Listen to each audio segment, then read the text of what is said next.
এটা হচ্ছে fundamentals of financial accounting এর সিলেবাস। তো আমরা দেখি কি কি অধ্যায় শেষ করেছি আর কি কি বাকি রয়েছে।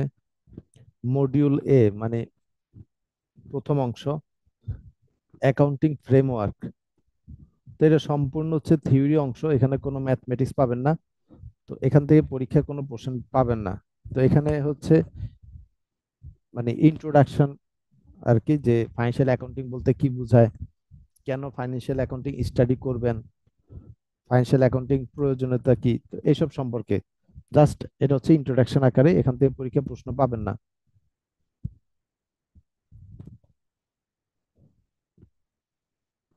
তারপর হচ্ছে মডিউল বি, দ্বিতীয় অংশ। এই অংশ আমরা করেছি জার্নাল এন্ট্রিজ। তো এটা হচ্ছে জার্নালের অংশ, তো এটা সবগুলো আমরা করলাম। জার্নাল এন্ট্রি করলাম, এই যে ডাবল এন্ট্রি সিস্টেম। তো আমরা এই নামে অধ্যায়টা করলাম ডাবল এন্ট্রি সিস্টেম। এখানে কি কি করলাম, সবগুলোই করলাম। অ্যাকাউন্টিং ইকুয়েশন সম্পর্কে আমরা শিখলাম। অ্যাকাউন্টিং ইকুয়েশন কি, asset is equal to equity plus liability. তারপর হচ্ছে golden rules of debit and credit, এটাও শিখলাম। Golden rules of debit and credit কি, যে প্রত্যেকটা ট্রানজেকশনের যে পরিমাণ টাকা ডেবিট করা হয় সে একই পরিমাণ টাকা আবার ক্রেডিট করা হয়। তো এই যে ডাবল অ্যাকাউন্টিং এর এই পদ্ধতি, এটা সমগ্র পৃথিবী এটাকে অ্যাকসেপ্ট করে নিল। তাই এটাকে বলা হয় golden rules of debit and credit. তারপর আমরা জার্নাল এন্ট্রি করলাম, স্পেশাল জার্নাল করলাম। তো এগুলো করলাম। দ্বিতীয় অংশ এটা করলাম part B, chart of accounts. Chart of accounts বলতে কি বোঝায়, আমরা করি কি, কোন একটা ট্রানজেকশন ঘটার পরে, ফাইন্যান্সিয়াল ট্রানজেকশন ঘটার পরে সেটাকে জার্নাল এন্ট্রি করি। জার্নালের পরে আমরা করি লেজার। লেজারের পরে আমরা করি ট্রায়াল ব্যালেন্স। ট্রায়াল ব্যালেন্সের পরে আমরা ফাইন্যান্সিয়াল স্টেটমেন্ট তৈরি করি। এই প্রসেস গুলাকে বলা হয় চার্ট অফ অ্যাকাউন্টস। যে একটা পর একটা স্টেপ বাই স্টেপ, এগুলোকে বলা হয় চার্ট অফ অ্যাকাউন্টস। তো এগুলো আমরা করলাম। আমরা জার্নাল করলাম, লেজার করলাম, ট্রায়াল ব্যালেন্স করলাম, ফাইন্যান্সিয়াল স্টেটমেন্ট করলাম, এগুলো হচ্ছে চার্ট অফ অ্যাকাউন্টস। এই যে আমরা ট্রায়াল ব্যালেন্স এগুলো করলাম। তারপরে অংশগুলো করলাম, অ্যাডজাস্টিং এন্ট্রি করলাম, অ্যাডজাস্টেড ট্রায়াল ব্যালেন্স। তারপরে এখানে রয়েছে ওয়ার্কশিট। ওয়ার্কশিটটা আমরা পরে করব। ওয়ার্কশিট থেকে আপনাদের পরীক্ষা সাধারণত কখনো প্রশ্ন আসতে দেখা যায় না। তো আপনাদের এখন পর্যন্ত কখনো প্রশ্ন আসে নাই। তো এই অধ্যায়টা ইম্পর্টেন্ট না। এখান থেকে কেন প্রশ্ন আসে না, কারণ আপনাদের ফাইন্যান্সিয়াল স্টেটমেন্ট থেকে প্রতিবারই একটা অঙ্ক আসে 20 থেকে 25 মার্কের। তো ওয়ার্কশিটটা মূলত আসলে ফাইন্যান্সিয়াল স্টেটমেন্টটাকে আমরা যখন কলাম আকারে তৈরি করি, সেটাই হচ্ছে ওয়ার্কশিট। এই ওয়ার্কশিট আমরা ফাইন্যান্সিয়াল স্টেটমেন্টই তৈরি করি। তো যেহেতু ফাইন্যান্সিয়াল স্টেটমেন্ট পরীক্ষা আসে, তাই ওয়ার্কশিট আর আসে না, কারণ ওই ফাইন্যান্সিয়াল স্টেটমেন্টেই আমরা ওয়ার্কশিটে করি। তবু এই অধ্যায়টা যেহেতু সিলেবাসে রয়েছে আমরা করব পরে, কিন্তু এখান থেকে পরীক্ষা আসে না। তারপরে ক্লোজিং এন্ট্রি, আমরা ক্লোজিং এন্ট্রিও করলাম, পোস্ট ক্লোজিং ট্রায়াল ব্যালেন্স এগুলো করলাম। তার মানে এই অংশ আমরা সম্পূর্ণ করলাম। শুধু ওয়ার্কশিটটা বাকি রয়েছে, এটা আমরা শেষের দিকে করব। মডিউল সি, তৃতীয় অংশ। এখানে কি কি রয়েছে, inventory system, methods of inventory valuation. আমরা অধ্যায়টা করলাম। এখান থেকে প্রায় সবসময় আপনাদের পরীক্ষা প্রশ্ন আসে। ইনভেন্টরি ভ্যালুয়েশনের পদ্ধতি, কি কি পদ্ধতি রয়েছে ওই যে আমরা করলাম, perpetual method, periodic method, LCM method, LCNRV method, retail inventory method. তো যত মেথড আছে আমরা সবগুলো করলাম। এই যেখানে লিখে দিয়েছে আপনাদের কি কি লাগবে। এই ফান্ডামেন্টাল অফ ফাইন্যান্সিয়াল অ্যাকাউন্টিং এর জন্য আপনাদের লাগবে পিরিয়ডিক মেথড আর পারপেচুয়াল মেথড। তো এই দুইটা মেথড লাগবে, এখানে সিলেবাস উল্লেখ রয়েছে। তবু আমরা এছাড়াও যে মেথড আছে সবগুলো শিখলাম, এলসিএম, এলসিএনআরবি, তারপরে রিটেল ইনভেন্টরি মেথড, এই সবগুলোই করলাম।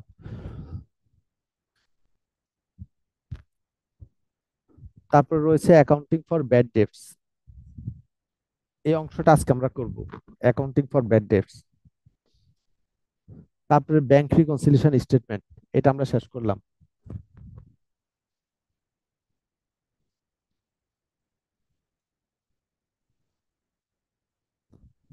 তারপর হচ্ছে ট্যানজিবল ইনট্যানজিবল অ্যাসেট। তো এটা আমরা করলাম, আমরা কি করলাম, ট্যানজিবল অ্যাসেট করলাম, যে অ্যাসেট গুলোকে স্পর্শ করা যায়। আর ইনট্যানজিবল অ্যাসেট, এগুলো আমরা করলাম। যে এই অধ্যায়টা মূলত কিসের অধ্যায় দেখেন, এখানে রয়েছে depreciation and amortization. Depreciation and amortization, তো ডেপ্রিসিয়েশন হচ্ছে যে অ্যাসেটগুলো স্পর্শ করা যায় সেটার যদি মূল্য কমে যায় এটাকে বলা হয় ডেপ্রিসিয়েশন। আর যে অ্যাসেটগুলো স্পর্শ করা যায় না তো সেটার মূল্য কমে গেলে সেটাকে আমরা করি অ্যামোর্টাইজেশন। অঙ্ক কিন্তু একই টাইপের।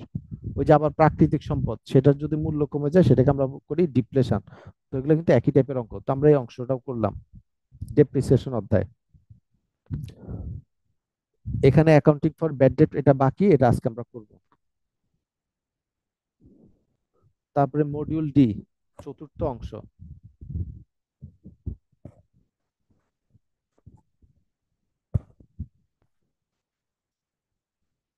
এখানে রয়েছে single and multiple step income statement.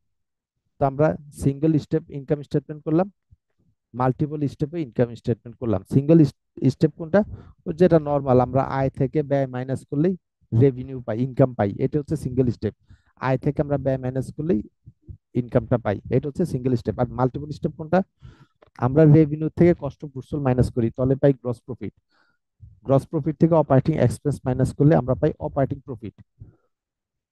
তো এখান থেকে আদার রেভিনিউ যোগ করি, আদার এক্সপেন্স মাইনাস করলে আমরা পাই ইনকাম বিফোর ট্যাক্স। এখান থেকে ট্যাক্স মাইনাস করলে পাই নেট ইনকাম। তো এই ডিটেলস আকারে যদি দেখেন সেটা হচ্ছে মাল্টিপল স্টেপ ইনকাম স্টেটমেন্ট। আর আপনি যদি সাধারণভাবে দেখেন, আয় থেকে ব্যয়, ব্যয় থেকে, আয় থেকে যদি আমরা ব্যয় মাইনাস করি তাহলে আমরা পাই ইনকাম।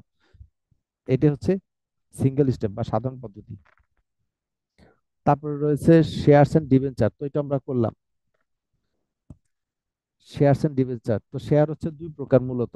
একটা হচ্ছে অর্ডিনারি বা কমন শেয়ার, মানে অর্ডিনারি শেয়ারের আরেকটা নাম নাম হচ্ছে কমন শেয়ার, আরেকটা হচ্ছে প্রিফারেন্স শেয়ার। এই দুই ধরনের শেয়ার রয়েছে। অর্ডিনারি শেয়ার হোল্ডাররা কোম্পানির মালিকানা সত্ত্বটা পেয়ে থাকে, আর প্রিফারেন্স শেয়ার হোল্ডাররা কোম্পানির মালিকানা সত্ত্বটা পায় না, তারা প্রতি বছর একটা নির্দিষ্ট হারে ইন্টারেস্ট পায়। তো এই প্রিফারেন্স শেয়ার, ডিবেঞ্চার, বন্ড, আবার আপনাদের পরীক্ষা মাঝে মাঝে বন্ড দিয়েও প্রশ্ন দেয়। তো প্রিফারেন্স শেয়ারকে আমরা অঙ্কে যেভাবে, মানে অঙ্ক যেভাবে করি, ডিবেঞ্চার বা বন্ড আসলে একইভাবে করি, শুধু তখন প্রিফারেন্স শেয়ারের জায়গায় আমরা বন্ড আসলে বন্ড লিখি, ডিবেঞ্চার আসলে ডিবেঞ্চার লিখি। অঙ্ক কিন্তু একই টাইপের, কারণ ডিবেঞ্চারের ক্ষেত্রে প্রতি বছর বছর আপনাকে নির্দিষ্ট হারে ইন্টারেস্ট দেওয়া হয়, বন্ডের ক্ষেত্রে ইন্টারেস্ট দেওয়া হয়, প্রিফারেন্স শেয়ারের ক্ষেত্রে ইন্টারেস্ট দেওয়া হয়। তো এই তিনটা আমরা একই ক্যাটাগরির একই টাইপের অঙ্ক করি। তো প্রশ্নে যদি আপনাকে ডিবেঞ্চার আসে আপনি ডিবেঞ্চার লিখবেন, বন্ড আসলে বন্ড লিখবেন, প্রিফারেন্স শেয়ার আসলে প্রিফারেন্স শেয়ার লিখবেন, যেহেতু এগুলো ইন্টারেস্ট দেয় এক টাইপের। আর কমন শেয়ার হোল্ডাররা ইন্টারেস্ট পায় না, তারা ডিভিডেন্ড পায়, তো তারা হচ্ছে কোম্পানির মালিকানা সত্ত্ব পায়। তো তাদের তো হচ্ছে আরেক রকম। তো আমরা শেয়ার অধ্যায় এগুলো সবগুলোই করলাম।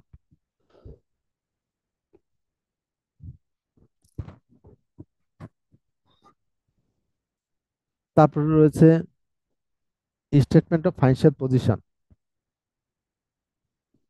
মানে ব্যালেন্স শিট, তো আমরা এটা করলাম। ইনকাম স্টেটমেন্ট করলাম, statement of changes in equity এটাও করলাম, statement of cash flow, cash flow করলাম,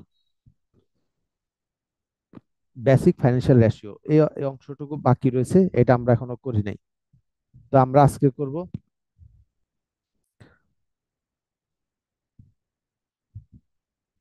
আমাদের আর তিনটা অধ্যায় বাকি রয়েছে, দেখেন কি কি বাকি রয়েছে। অ্যাকাউন্টিং ফর ব্যাড ডেট, এটা আজকে আমরা আজকে করব, পরবর্তী ক্লাসও এটার উপর হবে। তারপর আমরা করব বেসিক ফাইন্যান্সিয়াল রেশিও, এই অধ্যায়টা শেষ করার পরে আমরা করব ওয়ার্কশিট। তো আমাদের এই তিনটা অধ্যায় বাকি রয়েছে, তো এই তিনটা অধ্যায় করলে আমাদের সম্পূর্ণ সিলেবাসটা কমপ্লিট হবে। এরপরে আমরা সময় পেলে করব কি, খুঁটিনাটি বিষয়গুলো আলোচনা করব। এ হচ্ছে অ্যাকাউন্টিং ফর ব্যাড ডেটস। এই অধ্যায়ে দুই ধরনের অঙ্ক পাবেন। একটা হচ্ছে জার্নাল এন্ট্রি বা আপনার টি অ্যাকাউন্ট টাইপের। আমরা তো জার্নালের পরে আর কি লেজার করি, লেজার বর্তমানে লেজার ব্যবহার হয় না, টি অ্যাকাউন্টটা ব্যবহার হয়। তো আপনি টি অ্যাকাউন্ট অথবা জার্নাল টাইপের অঙ্ক পাবেন, অথবা পাবেন এজিং শিডিউল। তো এই দুই টাইপের অঙ্ক পাবেন, হয় এজিং শিডিউল, সাধারণত টি অ্যাকাউন্ট আসে, অথবা এজিং শিডিউল। সবসময় আসে না, অধ্যায় থেকে মাঝে মাঝে আসে। প্রশ্ন যদি সহজ হয় তাহলে টি অ্যাকাউন্ট দেয়, আর প্রশ্ন যদি কঠিন করে তাহলে এজিং শিডিউল দেয়। আজকে আমরা টি অ্যাকাউন্ট দেখবো, নেক্সট ক্লাসে দেখবো এজিং শিডিউল। তো ব্যাড ডেট বলতে কি বোঝায়, Bad debt is a type of expense that occurs after repayment by a customer is no longer considered to be collectible. বলা রয়েছে ব্যাড ডেপ্ট হচ্ছে এক ধরনের এক্সপেন্স যে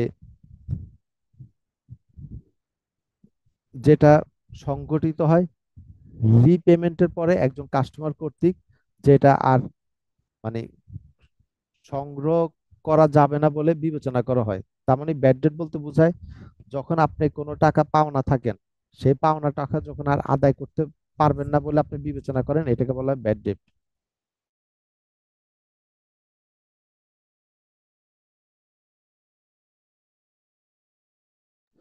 আপনি কারোর থেকে টাকা পান, ধরেন আপনি কারোর থেকে 10,000 টাকা পান, এখন সে আপনাকে টাকাটা দিচ্ছে না, আপনিও বারবার চাওয়ার পর টাকাটা দিচ্ছে না, তো আপনি ধরে নিছেন টাকাটা আদায় করতে পারবেন না, এটাকে আমরা বলি ব্যাড ডেট। যখন আমরা পাওনা টাকাকে আর কালেক্টিবল বিবেচনা করি না, সেটাকে বলে ব্যাড ডেট। আরেকটা রয়েছে ডাউটফুল ডেট। একটা ব্যাড ডেট, একটা হচ্ছে ডাউটফুল ডেট। ব্যাড ডেট হচ্ছে যখন আপনি মোটামুটি নিশ্চিত হয়ে গেলেন যে টাকাটা পাবেন না, সেটা বলে ব্যাড ডেট। আর ডাউটফুল ডেট হচ্ছে আপনি পেতেও পারেন, নাও পেতে পারেন। আপনি কারোর থেকে টাকা পান, তো আপনি বিবেচনা করতেছেন সে আপনাকে টাকাটা পরিশোধ করতেও পারে, নাও করতে পারে। আপনার মধ্যে একটা সন্দেহ রয়েছে যে সে টাকা দিতেও পারে, নাও দিতে পারে, এটাকে বলা হয় ডাউটফুল ডেট। ডাউট মানেই তো সন্দেহ। তো ডাউটফুল ডেট মানে সন্দেহযুক্ত, যে টাকাটা আপনি পাবেন সেটার মধ্যে যদি সন্দেহ থাকে, সে আপনাকে পরিশোধ করতে পারে, নাও করতে পারে, সেটাকে আমরা ডাউটফুল ডেট বলি। আর আপনি যখন নিশ্চিত হয়ে যাবেন যে টাকাটা পাবেন না, সে পরিশোধ করবেন না, এটাকে আমরা ব্যাড ডেট বলি। ব্যাড ডেট মানে হচ্ছে কুঋণ, ঋণের যে অংশটা অপরিশোধিত থাকে সেটা বলে bad debt. Methods of recording bad debt. Bad ডেটকে রেকর্ড করার কি কি পদ্ধতি রয়েছে বা এন্ট্রি করার, এই অধ্যায় থেকে প্রশ্ন আসলে এই প্রশ্নটা আসে থিওরি, যে ব্যাড ডেট বলতে কি বোঝায়, ব্যাড ডেটকে এন্ট্রি করার কি কি পদ্ধতি রয়েছে, কোন পদ্ধতিটা বেশি প্রিফারেবল এবং কেন। তো ব্যাড ডেটকে এন্ট্রি করার বা রেকর্ড করার কি কি পদ্ধতি রয়েছে, দুইটা পদ্ধতি রয়েছে। একটা হচ্ছে ডিরেক্ট রাইট অফ মেথড, আরেকটা রয়েছে অ্যালাউন্স মেথড।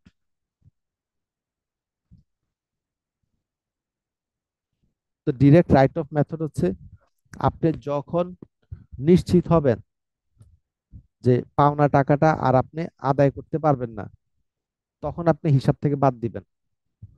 আপনি কারোর থেকে 10,000 টাকা পান, যখন শিওর হয়ে যাবেন সে ওই 10,000 টাকা দিবে না, তখন আপনি এই টাকাটাকে হিসাব থেকে বাদ দিবেন।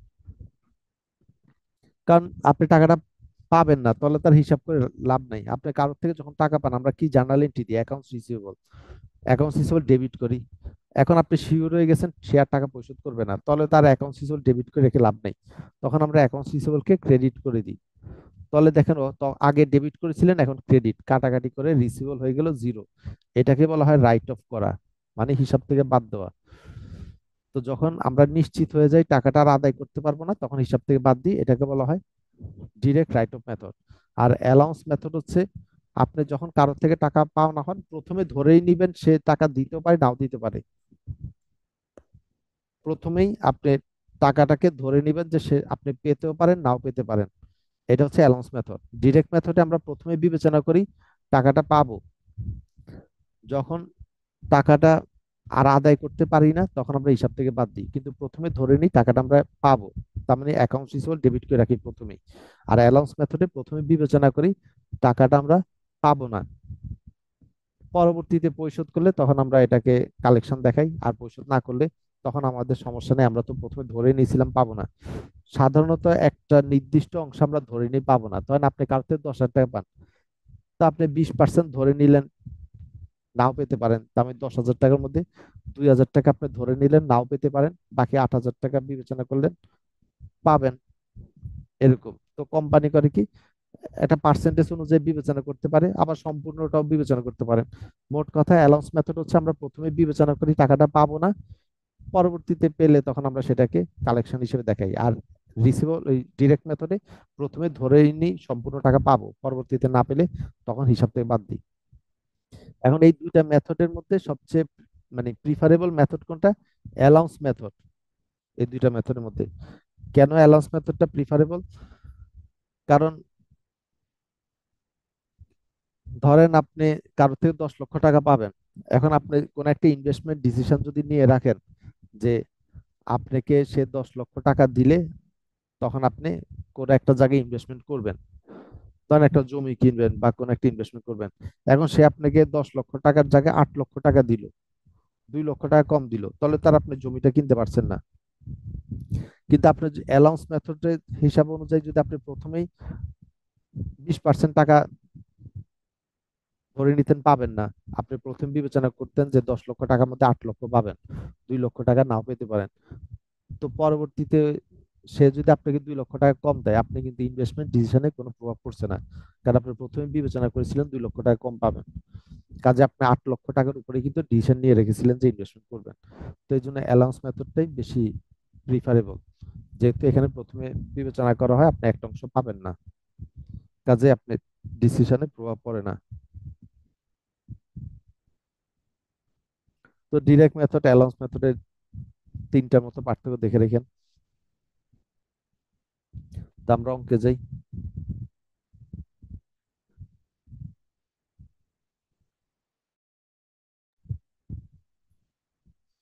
1 নম্বর অঙ্কটা দেখেন।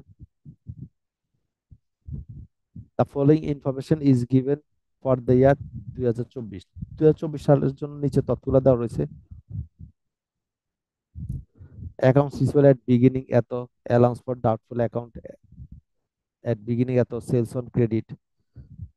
আপনাকে দেওয়া রয়েছে রিসিভেবল এট বিগিনিং মানে বছরের শুরুতে রিসিভেবল রয়েছে 25,000 টাকা, অ্যালাউন্স ফর ডাউটফুল অ্যাকাউন্ট রয়েছে 2,000 টাকা। অ্যালাউন্স ফর ডাউটফুল অ্যাকাউন্ট মানে তারা প্রথমে ওই যে বিবেচনা করলো যে টাকাটা পাবে না। ডাউটফুল অ্যাকাউন্ট মানে কি, সন্দেহজনক হিসাব। তো তাদের আগে হিসাব করা ছিল 25,000 টাকা, তারা এই আগে হিসাব করা ছিল 2,000 টাকা তারা পাবে না, কালেকশন করতে পারবে না। সেলস অন ক্রেডিট, বাকিতে সেল করলো 2.5 লক্ষ টাকা, ক্যাশে সেল করলো 6 লক্ষ টাকা। Discount allowed on credit sales, বাকিতে যে সেল করলো তার মধ্যে ডিসকাউন্ট দিল 30,000 টাকা। এই customer once consider bad but subsequently paid টাকা 6,000। একজন কাস্টমারকে প্রথমে বিবেচনা করা হলো সে টাকা পরিশোধ করবে না, তার থেকে 6,000 টাকা পায়। প্রথমে বিবেচনা করা হলো সেই টাকা পরিশোধ করবে না, পরবর্তীতে পরিশোধ করলো। Company charges bad date at 5% of accounts receivable ending balance. Company করে কি, অ্যাকাউন্টস রিসিভেবল এন্ডিং ব্যালেন্সের 5% ব্যাড ডেট হিসেবে বিবেচনা করে, মানে তারা ধরে নেয় অ্যাকাউন্টস রিসিভেবল ক্লোজিং যে ব্যালেন্স থাকে তার 5% তারা পাবে না, কালেকশন করতে পারবে না, এটা তারা কনসিডার করে। তা আপনাকে বললো তৈরি করেন receivable account, allowance for doubtful account আর ব্যাড ডেট এক্সপেন্স, এই তিনটা অ্যাকাউন্ট তৈরি করেন। অ্যাকাউন্ট তৈরি করা মানে টি অ্যাকাউন্ট তৈরি করেন। তো আমরা রিসিভেবল অ্যাকাউন্ট তৈরি করছি, বাম পাশে ডেবিট ডান পাশে ক্রেডিট। তো বিগিনিং ব্যালেন্স দেওয়া রয়েছে অ্যাকাউন্টস রিসিভেবলের 25,000 টাকা। তো যেটার ব্যালেন্স ডেবিট সেইটার বিগিনিং ব্যালেন্স টি অ্যাকাউন্টের ডেবিটে বসে, আর যেটার ব্যালেন্স ক্রেডিট সেটার বিগিনিং ব্যালেন্স টি অ্যাকাউন্টের ক্রেডিটে বসে। অ্যাকাউন্টস রিসিভেবল কি, অ্যাসেট, আপনি কারোর থেকে টাকা পাবেন, তো এটা আপনার জন্য অ্যাসেট। অ্যাসেট কোথায় থাকে, ডেবিটে থাকে।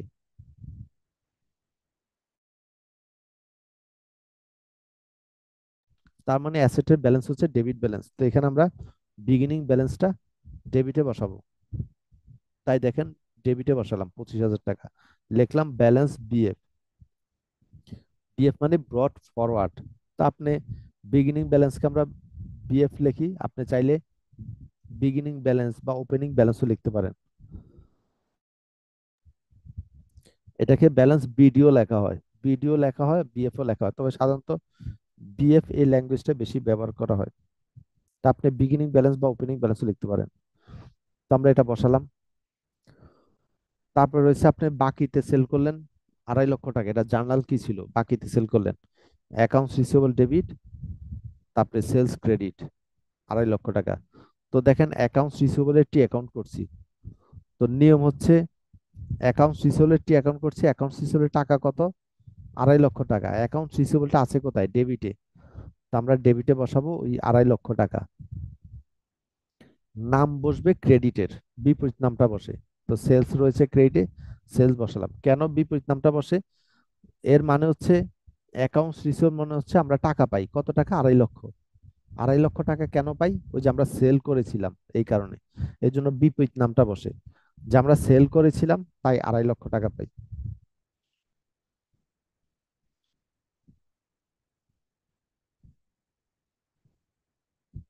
তারপরে ক্যাশ সেল আসবে না, কারণ আমাদের তো রিসিভেবল থাকতে হবে, বাকিতে সেল করলেই না রিসিভেবল থাকে। যেহেতু রিসিভেবলের টি অ্যাকাউন্ট করছি, রিসিভেবল সম্পর্কিত হিসাবগুলো আসবে। তারপর রয়েছে আপনার ক্রেডিট সেলের উপর 30,000 টাকা ডিসকাউন্ট দিলেন। তার মানে এটা জার্নাল কি? ডিসকাউন্ট অ্যালাউড 30,000 টাকা, আর অ্যাকাউন্ট রিসিভেবল ক্রেডিট 30,000। যেহেতু আপনি 30,000 টাকা ডিসকাউন্ট দিলেন, তার মানে আপনার রিসিভেবল তো 30,000 টাকা কমে যাবে। আপনি তো এখন 30,000 টাকা কম পাবেন, কারণ তাকে আপনি ডিসকাউন্ট দিলেন। আর যেহেতু আপনি ডিসকাউন্ট দিলেন, এটা আপনার জন্য একটা এক্সপেন্স, খরচ। আপনি কারোর থেকে পেতেন 2.5 লক্ষ টাকা, তাকে 30,000 টাকা কম দিতে বললেন। তার মানে এখন তো আপনি 2.5 লক্ষ টাকা থেকে 30,000 টাকা কম পাবেন। তাই আমরা এটাকে ডেবিট করে দিলাম, ডিসকাউন্ট অ্যালাউড ডেবিট।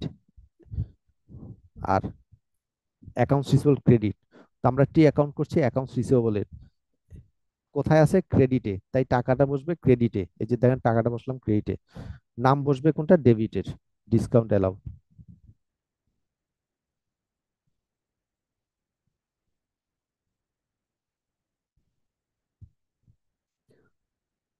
তারপরে রয়েছে একজন কাস্টমার প্রথমে বিবেচনা করা হয়েছিল সে টাকাটা দিবে না, পরবর্তীতে দিল।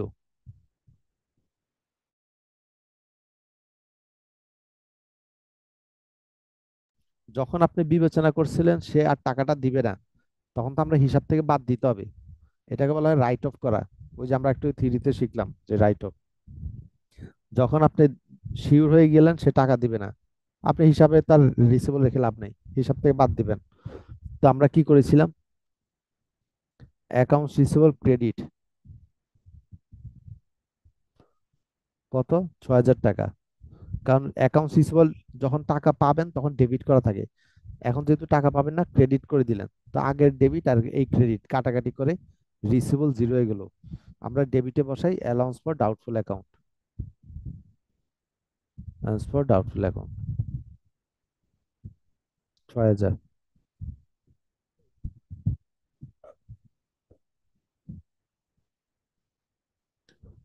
আমরা যখন অ্যালাউন্স মেথড করি তখন আমরা অ্যালাউন্স ফর ডাউটফুল অ্যাকাউন্ট লিখি।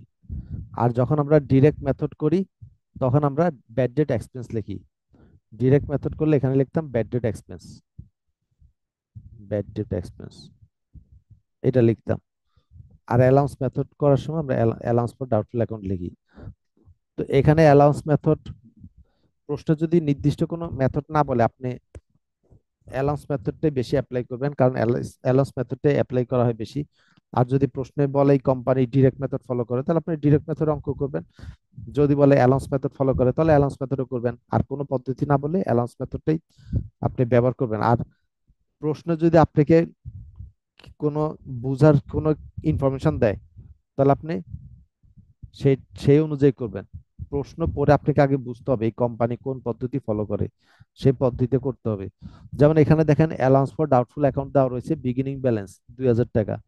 তার মানে আমরা বুঝলাম এই কোম্পানি অ্যালাউন্স মেথড ফলো করে, কারণ অ্যালাউন্স ফর ডাউটফুল অ্যাকাউন্ট এই ল্যাঙ্গুয়েজটা আমরা অ্যালাউন্স মেথডে ব্যবহার করি। তো প্রশ্নে যেহেতু অ্যালাউন্স ফর ডাউটফুল অ্যাকাউন্ট দেওয়া রয়েছে, তার মানে বুঝলাম এই কোম্পানি অ্যালাউন্স মেথড ফলো করে, তা আমরা অ্যালাউন্স মেথডেই এন্ট্রি করলাম। তো দেখেন এখন অ্যালাউন্স ফর ডাউটফুল অ্যাকাউন্ট রয়েছে কোথায়? ডেবিটে। আর অ্যাকাউন্টস রিসিভেবল রয়েছে ক্রেডিটে।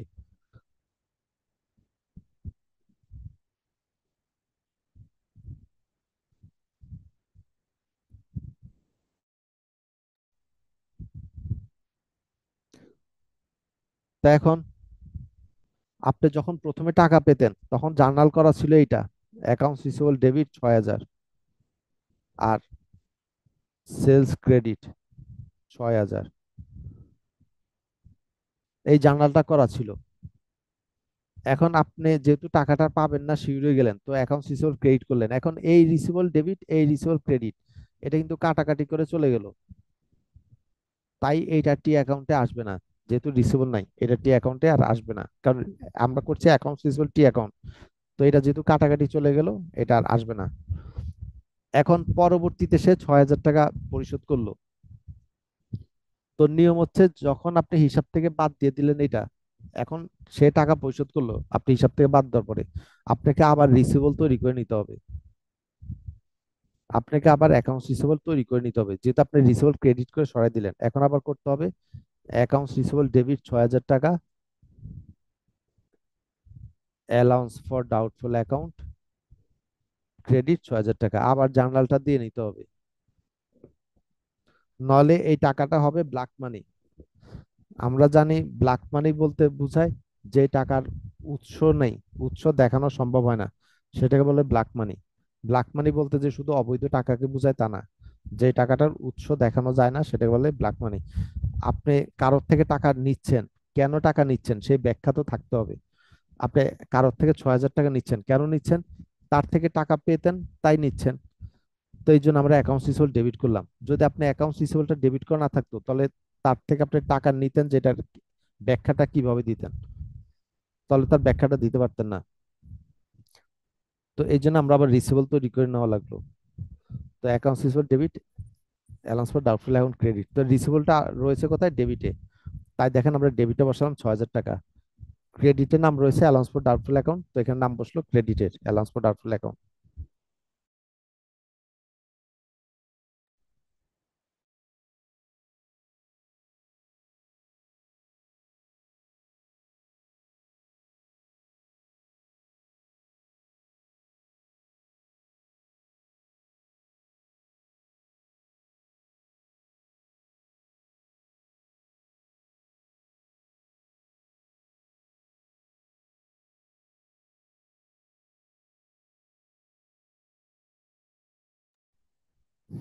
তো এখন আমরা রিসিভেবল তৈরি করলাম, এখন কাস্টমার করলো কি, টাকাটা পরিশোধ করলো।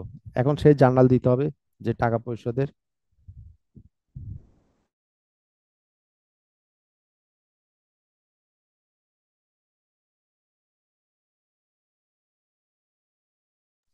তো আমরা টাকা পরিশোধের জার্নালটা দিই, তাহলে কি হবে?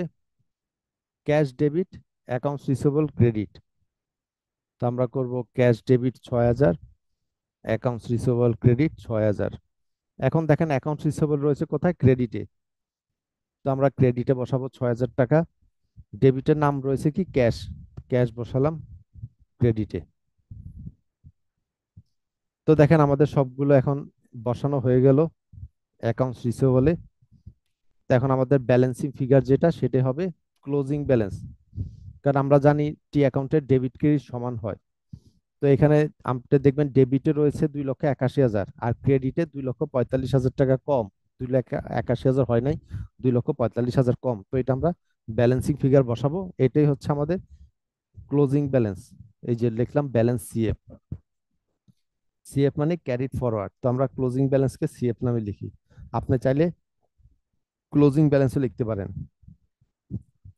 আপনি যদি এখানে লিখতেন ওপেনিং ব্যালেন্স, এটাকে লিখবেন ক্লোজিং ব্যালেন্স। আপনি যদি এখানে লেখেন বিগিনিং ব্যালেন্স, এখানে লিখবেন এন্ডিং ব্যালেন্স। বিগিনিং এর বিপরীত শব্দ হচ্ছে এন্ডিং, আর ওপেনিং এর বিপরীত শব্দ ক্লোজিং।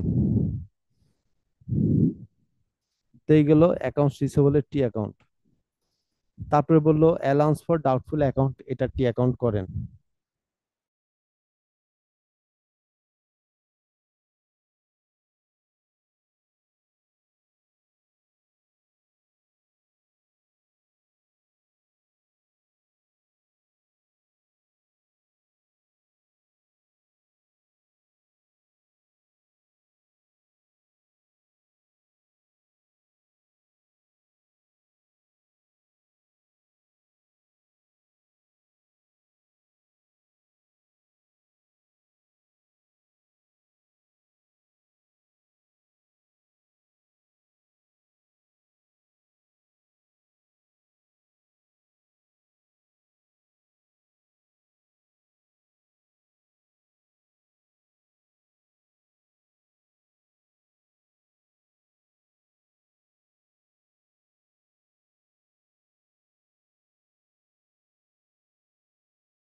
তাহলে অ্যালাউন্স ফর ডাউটফুল অ্যাকাউন্টের টি অ্যাকাউন্ট কিভাবে করব? ওই যে আবার আমরা ওপেনিং যে ব্যালেন্স রয়েছে দেওয়া রয়েছে এখানে, allowance for doubtful account at beginning 2000 টাকা।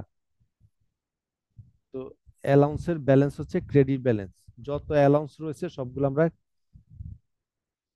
ব্যালেন্স শিটের লাইবিলিটিতে বসাই, ক্রেডিটে বসাই। তো ব্যালেন্স শিটের লাইবিলিটি কি? ক্রেডিট। তো যত অ্যালাউন্স রয়েছে সেগুলো আমরা ব্যালেন্স শিটের লাইবিলিটিতে বসাই ক্রেডিটে। তো তার মানে অ্যালাউন্স হচ্ছে ক্রেডিট ব্যালেন্স। তো এটার বিগিনিং ব্যালেন্সটা কোথায় যাবে? ক্রেডিটে।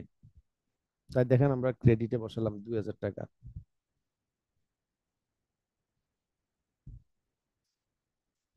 এখন ওই যে যখন আমরা নতুন করে রিসিভেবলটা তৈরি করলাম, জার্নাল কি করেছিলাম? অ্যাকাউন্টস রিসিভেবল ডেবিট আর allowance for doubtful account credit করেছিলাম 6000 টাকা। তো অ্যালাউন্স ফর ডাউটফুল অ্যাকাউন্টের টি অ্যাকাউন্ট করছি। অ্যালাউন্স ফর ডাউটফুল অ্যাকাউন্ট রয়েছে কোথায়? ক্রেডিটে। তাই আমরা টাকাটা বসাবো ক্রেডিটে। এই যে 6000 টাকা বসালাম ক্রেডিটে। নাম বসবে কোনটা? ডেবিটের নাম, এই যে অ্যাকাউন্টস রিসিভেবল। আর কোনো অ্যালাউন্স সম্পর্কিত আর কোনো এখানে ট্রানজেকশন দেওয়া নেই। আরেকটা বলা রয়েছে, এই কোম্পানি ব্যাড ডেট হিসাব করে অ্যাকাউন্টস রিসিভেবলের 5%, অ্যাকাউন্টস রিসিভেবলের এন্ডিং ব্যালেন্সের 5% তারা ব্যাড ডেট হিসাব করে। মানে তারা বিবেচনা করে রিসিভেবলের 5% টাকা পাবে না। তো রিসিভেবলের এন্ডিং ব্যালেন্স আমরা কত পেয়েছিলাম?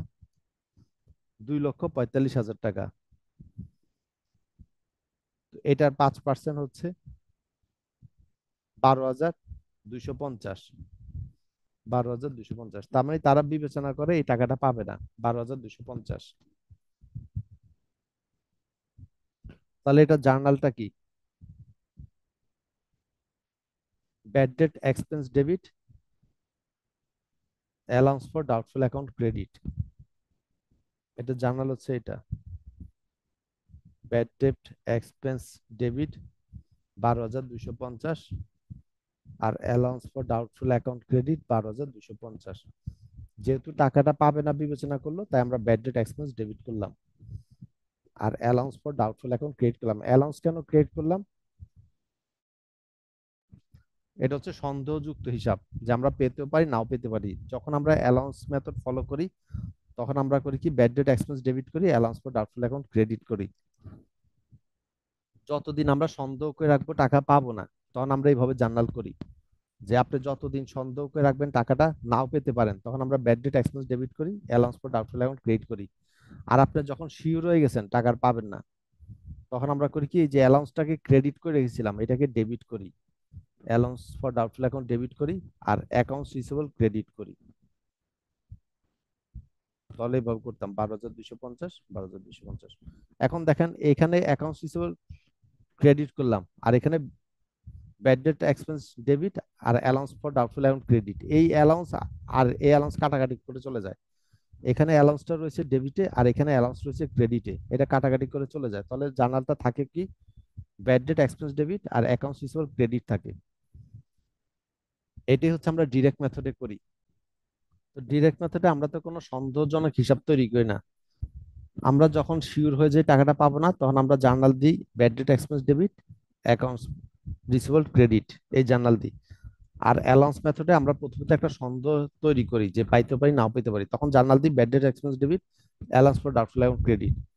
পরে যখন শিওর হই টাকাটা পাবো না, তখন এই অ্যালাউন্সটাকে, অ্যালাউন্স ফর ডাউটফুল অ্যাকাউন্ট মানে কি? সন্দেহজনক হিসাব।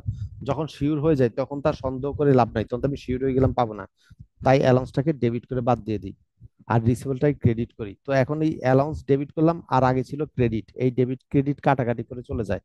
থাকে কোনটা? ব্যাড ডেট এক্সপেন্স ডেবিট আর অ্যাকাউন্টস রিসিভেবল ক্রেডিট থাকে। তার মানে আপনি অ্যালাউন্স মেথডও করলে এটা ডিরেক্ট মেথডের জার্নালের সাথে পরবর্তীতে মিলে যায়।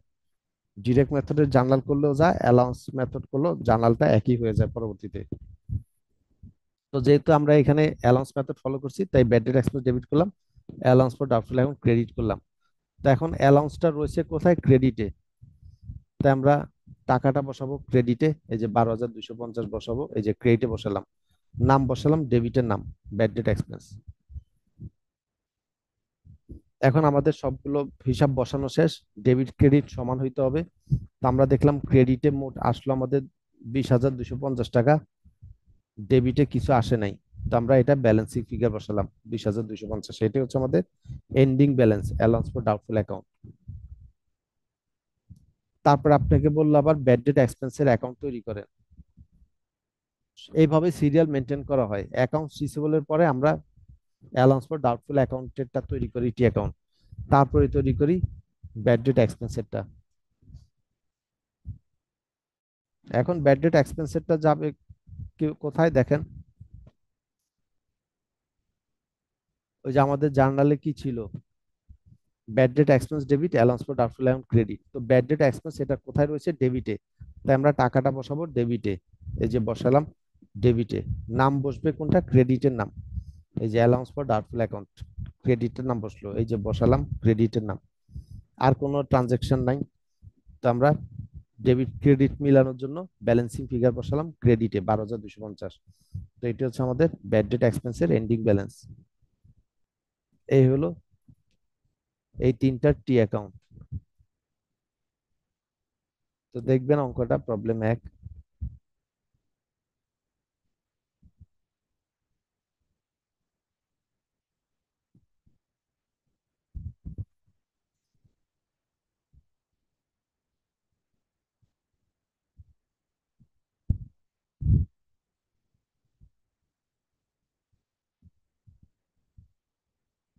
প্রবলেম 2 দেখেন,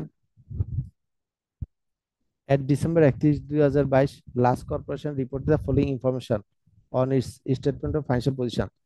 তো December 31, 2022 সালের নিচের তথ্যগুলো দেওয়া রয়েছে, অ্যাকাউন্ট রিসিভেবল দেওয়া রয়েছে, অ্যালাউন্স ফর ডাউটফুল অ্যাকাউন্ট, মানে এগুলো বিগিনিং ব্যালেন্স দেওয়া রয়েছে। কারণ আমরা অঙ্ক করবো দেখেন 23 সালে, তো 22 সালের যে ব্যালেন্স সেটা হচ্ছে বিগিনিং ব্যালেন্স।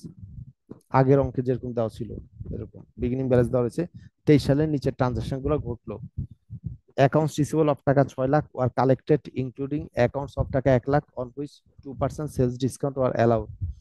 আপনি রিসিভেবল 6 লক্ষ টাকা কালেকশন করলেন, ইনক্লুডিং অ্যাকাউন্টস অফ টাকা 1 lakh on which 2% sale discount were allowed. এর মধ্যে অন্তর্ভুক্ত রয়েছে 1 লক্ষ টাকা যার মধ্যে 2% সেলস ডিসকাউন্ট অ্যালাউ করা হলো, মানে সেলস ডিসকাউন্টের অনুমতি দেওয়া ছিল। তো আমরা এটা জার্নাল করি, আপনি সবগুলো জার্নাল করতে বললো, আমরা আগে এর জার্নাল করি।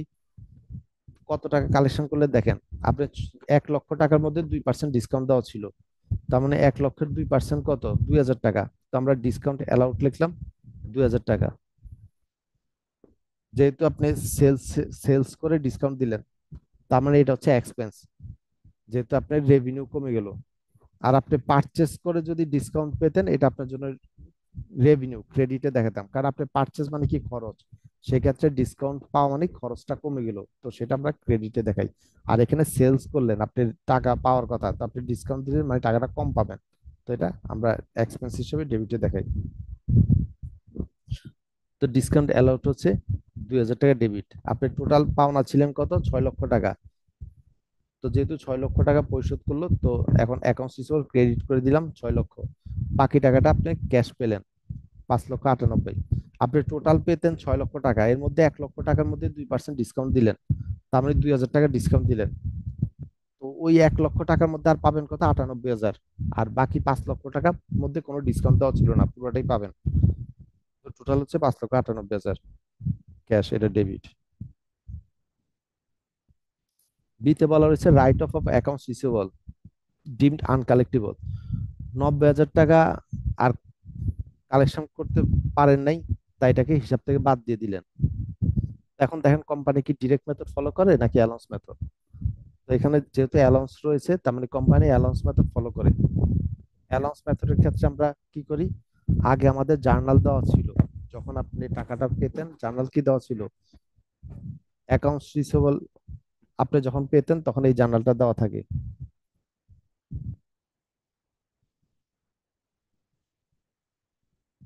আমাদের অ্যালাউন্স ফর ডাউটফুল অ্যাকাউন্ট এটা ক্রেডিট করা ছিল।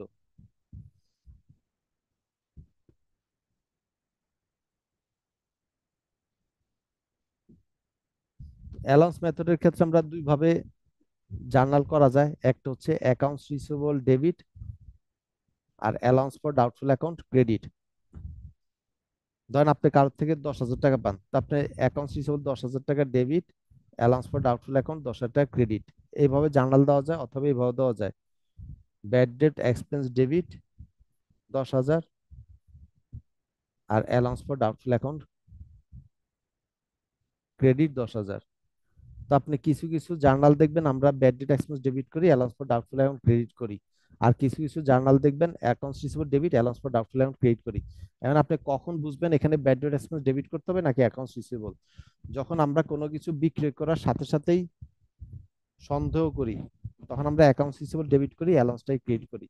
আর যখন সাথে সাথে সন্দেহ করি না, পরবর্তীতে সন্দেহ করি, তখন আমরা ব্যাড ডেট এক্সপেন্স ডেবিট করি, অ্যালাউন্সটাই ক্রেডিট করি। ধরেন আপনি আপনার মোবাইলটাকে 10,000 টাকা দিয়ে বিক্রি করলেন, সাথে সাথেই সন্দেহ করলেন এই 10,000 টাকা সে পরিশোধ নাও করতে পারে, তখন আপনি করবেন কি, অ্যাকাউন্টস রিসিভেবল ডেবিট করবেন, allowance for doubtful account credit করবেন। আর আপনি যদি 10,000 টাকা দিয়ে মোবাইল বিক্রি করলেন, আপনি সন্দেহ করেন নাই যে টাকাটা নাও পেতে পারেন, তখন আপনি কি করবেন? আপনি প্রথমে সন্দেহ করেন নাই যে টাকাটা নাও পেতে পারেন, সন্দেহ করেন নাই, আপনি ধরছেন টাকাটা পেতে পারেন। তাহলে আমরা কি করি? অ্যাকাউন্টস রিসিভেবল ডেবিট করি আর সেলস ক্রেডিট করি, যেহেতু আপনি এখনো সন্দেহ করেন নাই টাকাটা নাও পেতে পারেন। কিন্তু পরবর্তীতে দেখতেছেন 1 মাস গেল, 2 মাস, সে টাকা দেয় না। এখন আপনি সন্দেহ করতেছেন, শিওর হন নাই যে পাবেন না। শিওর হয়ে গেলে তো আমরা রাইট অফ করে ফেলি, হিসাব থেকে বাদ দিয়ে দিই। এখন আপনি সন্দেহ করলেন যখন 1 মাস 2 মাস পরে সে টাকা দিল না, যে আপনি টাকাটা নাও পেতে পারেন, তখন আমরা করি কি, ব্যাড ডেট এক্সপেন্স ডেবিট করি, allowance for doubtful account create করি। তখন আর কেন অ্যাকাউন্টস রিসিভেবল ডেবিট করি না? কারণ অলরেডি অলরেডি তো আমাদের অ্যাকাউন্টস রিসিভেবল ডেবিট করা রয়েছে। তাই তখন আমরা ব্যাড ডেট এক্সপেন্স ডেবিট করি, allowance for doubtful account create করি।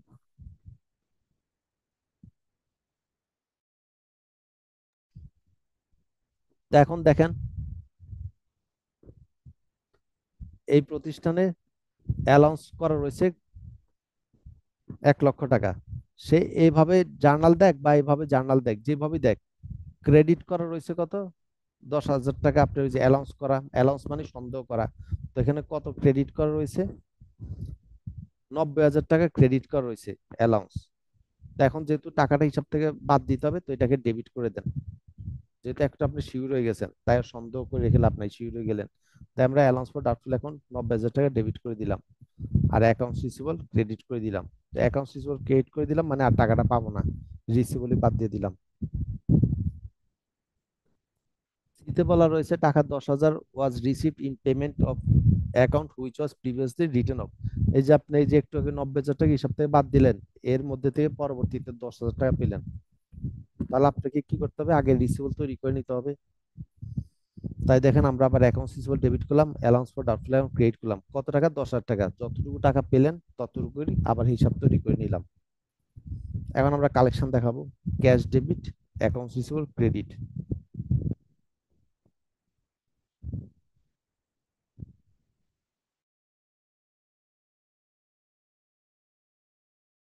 তারপরে ডিতে বলা রয়েছে at year end and aging of account receivable indicates that the allowance for doubtful account need a balance of টাকা 38,000। তো তারা এজিং শিডিউল অনুযায়ী, আমরা তো এখানে রিসিভেবল তৈরি করছি টি অ্যাকাউন্টের মাধ্যমে, তো তারা এজিং শিডিউল অনুযায়ী দেখলো যে অ্যালাউন্স ফর ডাউটফুল অ্যাকাউন্ট হবে 38,000 টাকা।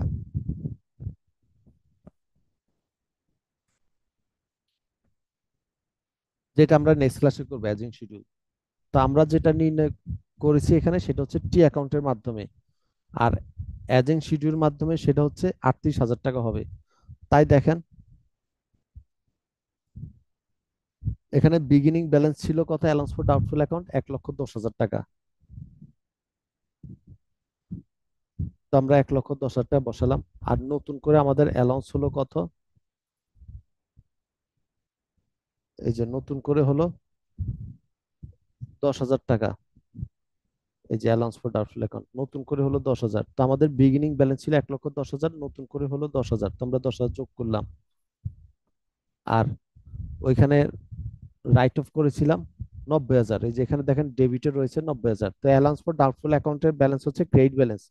তার মানে বিগিনিংটা হচ্ছে এটার সাথে যোগ হবে, যেহেতু অ্যালাউন্সের ব্যালেন্স হচ্ছে ক্রেডিট ব্যালেন্স। তো বিগিনিং যেটা রয়েছে সেটা হচ্ছে ক্রেডিট, আর নতুন করে এখানে হলো আরো ক্রেডিট 10,000, আর এখানে রয়েছে ডেবিট। তো ক্রেডিটের সাথে ডেবিটের সম্পর্ক বিপরীত, তাই আমরা ক্রেডিট ক্রেডিট যোগ করলাম, ডেবিট মাইনাস করলাম, তাহলে কত হয় দেখেন। এখানে হচ্ছে 1,10,000 আর 10,000, 1,20,000, আর এখানে 90,000 বাদ দিলাম, তাহলে আর থাকে কত, 30,000। তো আমরা টি অ্যাকাউন্টের মাধ্যমে পেলাম অ্যালাউন্স ফর ডাউটফুল অ্যাকাউন্ট 30,000 টাকা, আর এজিং শিডিউলের মাধ্যমে দেখা গেল অ্যালাউন্স ফর ডাউটফুল অ্যাকাউন্ট হবে 38,000 টাকা। তার মানে আমাদেরকে আরো 8,000 টাকা বাড়াতে হবে অ্যালাউন্স ফর ডাউটফুল অ্যাকাউন্ট, কারণ বর্তমানে এজিং শিডিউলটাই ইউজ করা হয়। তো আমরা করি কি, এজিং শিডিউলের মাধ্যমে যেটা বের হয় ওইটার সাথে আমরা অ্যাডজাস্ট করে নিই। আপনার টি অ্যাকাউন্টের মাধ্যমে বের হলো 30,000 টাকা, আর এজিং শিডিউলের মাধ্যমে বের হলো 38,000 টাকা। তার মানে 8,000 টাকা কম বের হইলো টি অ্যাকাউন্টে। তা আপনাকে 8,000 টাকা আরো বাড়ায় নিতে হবে। তো এই জন্য আমরা ব্যাড ডেট এক্সপেন্স ডেবিট করলাম, allowance for doubtful account credit করলাম। এখানে কেন অ্যাকাউন্টস রিসিভেবল ডেবিট না করে ব্যাড ডেট এক্সপেন্স ডেবিট করলাম, ওই যে আমি বললাম আপনি সাথে সাথে যদি এন্ট্রি না করেন তাহলে আমরা ব্যাড ডেট এক্সপেন্স ডেবিট করি। তো আমরা এই হিসাবটা তো আর কোনো কিছু সেল করার সাথে সাথে করি নাই, আমরা টি অ্যাকাউন্ট করার পরে দেখলাম 8,000 টাকা এজিং শিডিউল থেকে কম, তাই আমরা 8,000 টাকা বাড়ায় দিচ্ছি। তো bad debt expense debit, allowance for doubtful account credit. এখন দেখেন এখানে আরো 8,000 টাকা যদি আমরা যোগ করে দিই তাহলে এখন 38,000 টাকাই হয়। তো এটা 2 নম্বরে বললো। এই যে আমরা যে ব্যালেন্স গুলা পেলাম এগুলোর সাহায্যে আপনি টি অ্যাকাউন্ট তৈরি করেন, অ্যাকাউন্টস রিসিভেবল টি অ্যাকাউন্ট করেন, আর অ্যালাউন্স ফর ডাউটফুল অ্যাকাউন্টের টি অ্যাকাউন্ট করেন। তো আমরা করলাম অ্যাকাউন্টস রিসিভেবল টি অ্যাকাউন্ট, ওই যে আমরা জাস্ট জার্নাল গুলাকে বসাই দিলাম, এই যে বিগিনিং ব্যালেন্সটা ডেবিটে বসালাম, আর এখানে জার্নাল দেখে দেখে জাস্ট বসাই দিবেন। এখানে দেখেন ক্যাশ ডেবিটে রয়েছে 5,98,000, আর অ্যাকাউন্টস রিসিভেবল ক্রেডিট। তো আর এখানে রয়েছে ক্যাশ ডেবিটে 10,000, অ্যাকাউন্টস রিসিভেবল ক্রেডিট। এই 5,98,000 আর এই 10,000 যোগ করলে হয় 6,08,000 টাকা, এটা যোগ করলে। তো এই জন্য আমরা অ্যাকাউন্টস রিসিভেবল যেহেতু ক্রেডিটে ক্রেডিটে বসালাম, নাম বসালাম ডেবিটের 6,08,000, আমরা ক্যাশের অংশটুকু আনলাম। আবার ডিসকাউন্ট রয়েছে 2,000 টাকা। তো অ্যাকাউন্টস রিসিভেবল যেহেতু ক্রেডিটে, আমরা আনলাম টাকাটা ক্রেডিটের, নাম বসবে ডেবিটের, তো ডিসকাউন্ট অ্যালাউড। তো এই 6,08,000 আর 2,000 মিলে টোটাল হচ্ছে 6,10,000।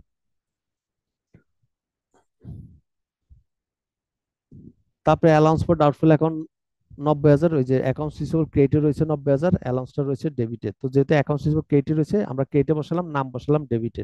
তো এইভাবে বসে আমরা ব্যালেন্সিং ফিগার পেলাম 2,70,000। এটা হচ্ছে অ্যাকাউন্টস রিসিভেবল ক্লোজিং ব্যালেন্স। তারপর আমরা অ্যালাউন্স ফর ডাউটফুল অ্যাকাউন্ট করব, ওই যে বিগিনিং ব্যালেন্স বসালাম ক্রেডিটে, যেহেতু অ্যালাউন্সের ব্যালেন্স ক্রেডিট, আর ওই জার্নাল থেকে যেগুলো যেগুলো অ্যালাউন্স রয়েছে সেইগুলো নিয়ে আসবো। যেমন এখানে অ্যালাউন্সটা রয়েছে ডেবিটে 90,000, তো আমরা 90,000 টাকা ডেবিটে বসাবো, নাম বসালাম ক্রেডিটের, ওই যে অ্যাকাউন্টস রিসিভেবল। আবার তারপরে অ্যালাউন্স রয়েছে ক্রেডিটে 10,000, তো আমরা ক্রেডিটে বসাবো 10,000, এই যে নাম বসালাম ডেবিটের। তারপরে এখানে অ্যালাউন্স রয়েছে ক্রেডিটে 8,000, ক্রেডিটে 8,000 বসালাম, নাম বসালাম ডেবিটের। তারপর হচ্ছে ব্যালেন্সিং ফিগারটা হচ্ছে ক্লোজিং ব্যালেন্স। এইভাবে দেখবেন টি অ্যাকাউন্ট গুলো। প্রবলেম 1, 2, 3 এগুলা দেখেন হোমওয়ার্ক। 4 নম্বর থেকে হচ্ছে অ্যাজিং শিডিউল, এটা আমরা নেক্সট ক্লাসে করবো। অ্যাজিং শিডিউল নেক্সট ক্লাসে করবো। এখানে প্রবলেম 1, 2, 3 দেখবেন, আর এক্সারসাইজ থেকে দেখাই। এক্সারসাইজ 1, 2, 3 এই কয়েকটা দেখে রাখতে পারেন।